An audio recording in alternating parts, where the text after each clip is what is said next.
it's written towards, mainly towards Christian Zionists, Torah keepers, Hebrew roots, anybody that adheres to a Israel centric view of the Bible and how they orient their entire eschatology and the entire biblical narrative around this modern nation of Zionist Israel, which was founded by atheist Zionists. It wasn't founded by religious Torah keeping Jews, which is the irony of the whole thing, because in the Old Testament you see that one of the conditions of being regathered to the land was wholehearted repentance and obedience to Yahweh, and that's not how the land was established in the first place. So it's full of irony from the very beginning. But yeah, it's geared towards a Christian viewpoint of what the Bible actually says about Israel. I see there's certain stuff that I find ironic about people supporting Israel, but like, isn't it Tel Aviv that's kind of taken over as the gay capital of the world? The gay capital of the world, the abortion capital of the world, the child sex trafficking capital of the world. It is littered with all sorts of just atrocities. And again, I don't think that's an accident, right? I think that again, there is definitely some satanic influence in not only the establishment of the current state of Israel, but in the sustainment of the state of Israel. That's being attributed to God. It's being attributed to God's hand of protection.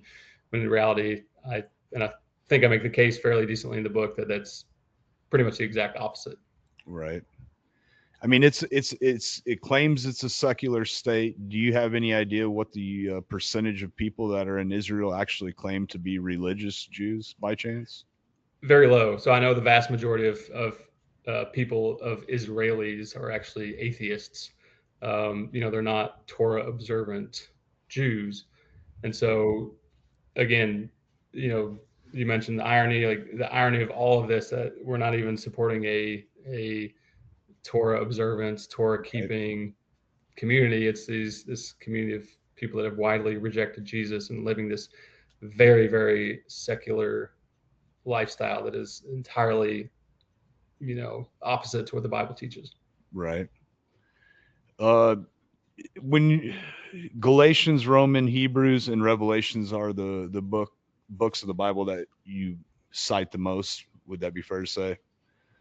Yeah, so those four books kind of lay out, so kind of Galatians, Romans, and Hebrews lay the foundational understanding of the new covenant that really helps to orient the reader's understanding of the purpose of the book of Revelation and the coming of the new covenant kingdom of Christ. This call to, persevere and hold fast, and it is, obviously Galatians and Romans we know were written by the Apostle Paul. Hebrews is there's bottom line, we don't know who wrote it. There's scholarly debate about whether it was Paul, whether it was Apollos, whether it was somebody else, or whether it was a sermon that was given. So I one time lean towards Paul. At this point, I don't really know. Like the writing, the Greek writing of Hebrews is the equivalent of Shakespeare versus just a regular book. Like the Koine Greek of the book of Hebrews is so advanced that it's well beyond what Paul normally wrote in. So a lot of people have kind of dismissed Paul as the writer based upon the actual quality of the Greek. But yeah, those four books really help to fundamentally